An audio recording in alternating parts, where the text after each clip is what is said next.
Hey everyone, I hope you're all doing well. In this episode, we're going to go over the updates in Sons of the Forest per patch 10. Let's first look at all of the updates that are related to base building, starting with the large log holder. So as you can see, it's kind of resource expensive, requiring 40 sticks in order to actually build the structure, but you are able to hold up to 24 logs in the large log holder, so it is at least 4 times larger than the smaller or the old log holders that we had in the game beforehand. They added stone floors to the building mechanics as well.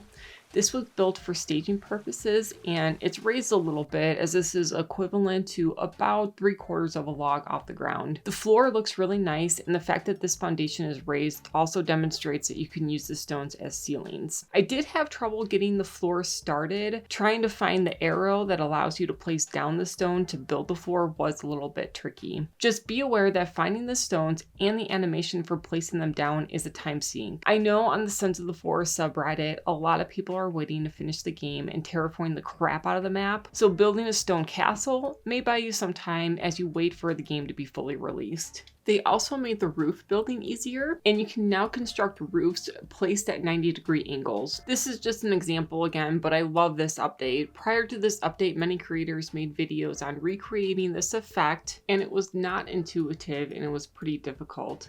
Now their videos are irrelevant, but who cares? It's just easier for all of us to construct now. It costs a lot in terms of resources, however, because 1 full log is required to place even the 1/4 log for the roof. Base damage is less punishing now, where support structures with other valid supports still standing no longer get destroyed and will fall back to other supports instead. If you watched my video about why I moved to base, I was experiencing the troubles with base destruction. In that video, it was explained that if I took out a support beam, everything attached to it to the 3rd degree would fall, including the roof. So as they have it now in their update, fewer supports will fall and destruction is less devastating when damage takes place. You can build wood railings now. This is decorative for those who love the base building aspect of the game. My immediate thought was that we could sit on the railing if it was leveled because they look just like benches, but at the moment we cannot, but who knows, and might add that in later. You can now place different slopes to your ramps or stairs. This makes the building mechanics more realistic, and the railing can also be added to different slopes. And lastly, for the decorative updates, you can place deer skin on the floor and walls as a decorative piece. If you want to remove them, you just hit C and it pops right off. There were also fixes with superstructures and related calculations. I'm not one of them, but some people are building massive bases, and these updates mean the grid won't break if you merge 2 large foundations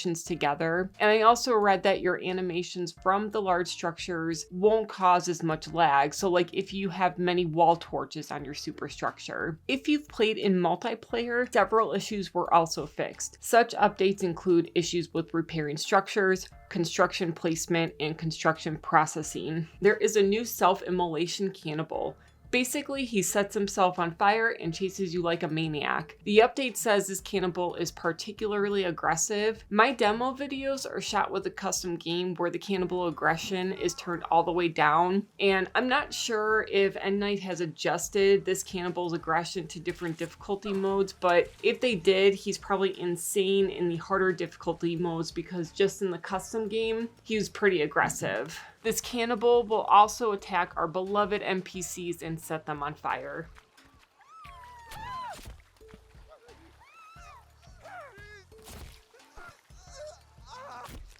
Also, cannibals now carry torches at night. The torches stay lit even after you kill a cannibal, so you can see where they fell in the night.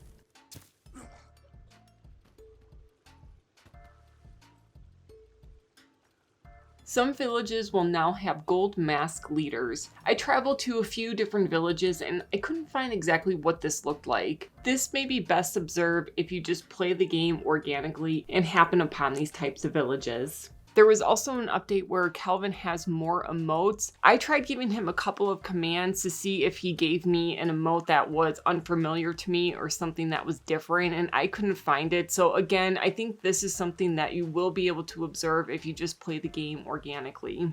There were a lot of updates with respect to fires and electrical stuff. A lot of these updates were just adding extra effects, like you will now see sparks when enemies hit the electric fence. One part of this update says creepies will rush you more often when on fire. I went to a cave to test this out and did not observe this. Again, the update says more often, so maybe this is something that's better observed when you actually play the game.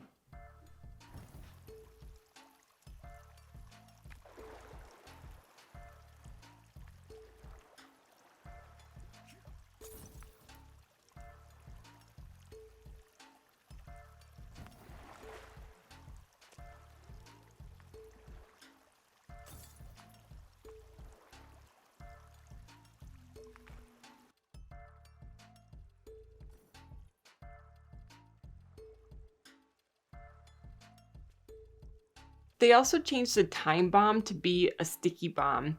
If you remember in the forest, you were able to make a sticky bomb by combining sap with the time bomb. However, as it stands with this update, the sticky bomb is just automatic.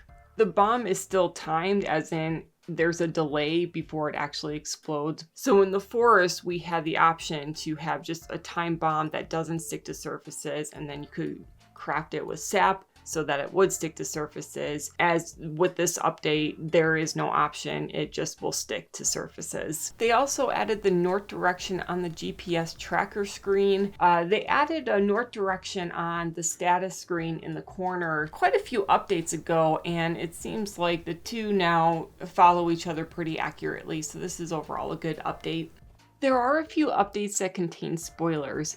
I haven't finished the game yet, and I do not know how to mod my way to the ending of the game, but I'd recommend going over to Farket's update video. I provided a link to it in the description box below. The last 3 minutes show more endgame, end scene type footage in case you're interested. I think that's going to do it for today, guys. I know some of you have taken a break from the game and are waiting for more updates to come until you jump back in, but I'd like to know if this update makes you want to get back into the game or no.